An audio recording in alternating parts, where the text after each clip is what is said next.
سلام به همگی. امروز میخوایم بریم سراغ یه موضوع خیلی مهم که دغدغه خیلی از کسب و کارهاست. واقعاً هزینه راه‌اندازی یه سایت نوبت‌دهی آنلاین چقدر در میاد؟ برای اینکه یه جواب دقیق و درست و حسابی به این سوال بدیم، سراغ راهنمایی‌های یه تیم خیلی متخصص و معتبر تو همین حوزه رفتیم. پس قراره یه نقشه راه کاملاً شفاف و مطمئن جلوتون بذاریم. خب بیایید صاف و پوست کنده بریم سراغ اصل مطلب. سوالی که احتمالاً ذهن شما رو هم به عنوان صاحب کسب و کار درگیر کرده اینه که اصلاً داشتن یه سایت نوبت‌دهی آنلاین یه چیز لوکسه یا نه؟ یه ضرورت قطعی برای زنده موندن و رشد کردن تو بازار امروزه. ببینید، اولین نکته‌ای که این منبع معتبر روش خیلی تاکید داره اینه که لطفاً به این سیستم به چشم یه هزینه نگاه نکنید. این یه سرمایه‌گذاریه، یه سرمایه‌گذاری هوشمندانه. فقط یه لحظه فکرشو بکنید. دیگه خبری از تلفن‌های تکراری برای گرفتن وقت نیست. کلی از وقت خودتون و کارمنداتون آزاد میشه و از اون طرف مشتری شما یه تجربه فوق‌العاده حرفه‌ای و راحت رو حس میکنه. این یعنی چی؟ یعنی سرمایه‌تون خیلی سریع برمیگرده، هم با صرفه‌جویی تو وقت، هم با مشتریای جدیدی که جذب میکنید. خیلی خوب. حالا که میدونیم چرا این کار ارزشمنده، بریم سراغ اصل داستان، یعنی قیمت‌ها. ببینید، هزینه دقیقاً به نیازهای کسب و کار شما بستگی داره.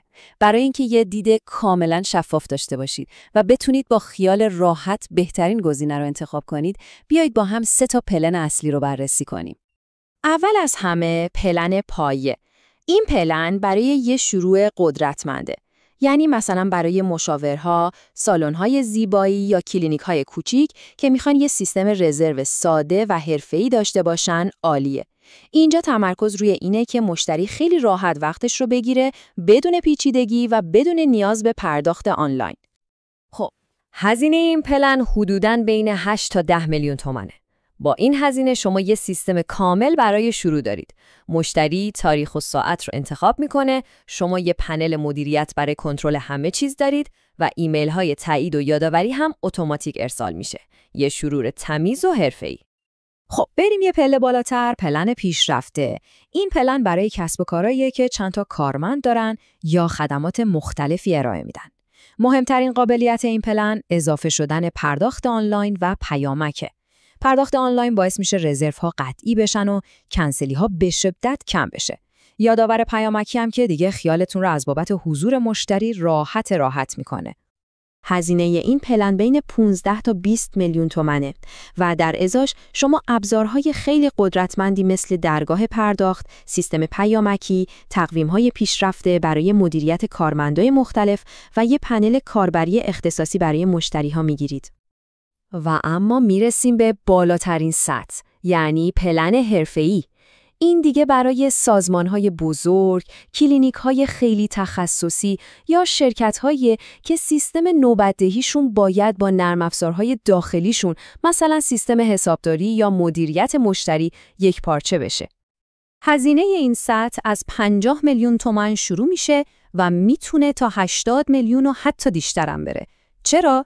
چون اینجا ما در مورد نیازهای خیلی پیچیده صحبت می‌کنیم. مثلا اتصال با API که یعنی سایت شما بتونه با هر نرم افزار دیگه‌ای حرف بزنه و اطلاعات رد و بدل کنه، گزارش‌های خیلی خاص مدیریتی و بالاترین سطح امنیت هم توی این پلن قرار میگیره. خب، حالا که این 3 پلن رو دیدیم، شاید براتون سوال شده باشه که دقیقاً چی باعث میشه قیمت‌ها اینقدر متفاوت باشن.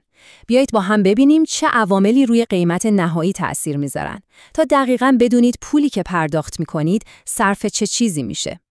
مهمترین و بزرگترین عامل انتخاب تکنولوژیه. ببینید، شما 2 راه اصلی دارید: وردپرس یا برنامه‌نویسی کاملا اختصاصی. تجربه این تیم متخصص نشون میده که برای بیشتر از 90% کسب و کارها وردپرس انتخاب هوشمندانه تریه.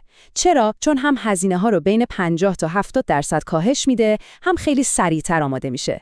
در واقع برای اکثر نیازها وردپرس کاملا جوابگو، قابل اعتماد و به‌صرفه است. خب، غیر از تکنولوژی، یه سری امکانات و ویژگی‌ها هم هستن که به طور طبیعی هزینه رو بالا میبرن. مثلا اگه بخواید پرداخت آنلاین داشته باشید، خب این نیاز به تنظیمات درگاه و کدهای مالیاتی داره. یا مثلا سیستم پیامکی که باید پنلش خریداری و متصل بشه. مدیریت تقویم برای چند تا کارمند یا چند نوع خدمت مختلف هم سیستم رو پیچیده‌تر می‌کنه. و در نهایت اگه یه طراحی ظاهری کاملاً خاص و سفارشی بخواید، خب طبیعتاً هزینه یه طراح متخصص هم به پروژه اضافه میشه. یه نکته فوق‌العاده مهم که نشونه حرفه‌ای بودن یه تیمه، شفافیت کامله. یه شریک قابل اعتماد فقط قیمت اولیه رو به شما نمیگه، بلکه تمام هزینه‌های جاری و آینده رو هم از همون اول براتون روشن میکنه.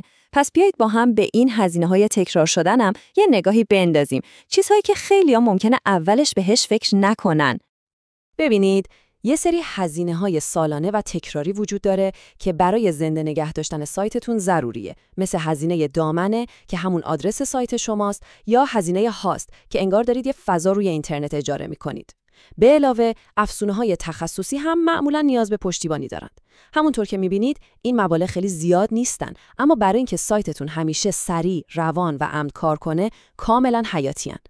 وقتی از روز اول از اینها خبر داشته باشید، با یه دید کامل و با خیال راحت‌تری میتونید برای آینده برنامه‌ریزی کنید. خب اینجا ممکنه یه سوال خیلی مهم تو ذهن شما شکل بگیره، به خصوص اگه یه کسب و کار با سابقه و حرفه‌ای دارید. سوال اینه که آیا واقعاً میشه به وردپرس که انقدر رایجه برای یه کار حیاتی و تخصصی مثل نوبت‌دهی اعتماد کرد؟ جواب این منبع متخصص یه بله قاطع و محکمه.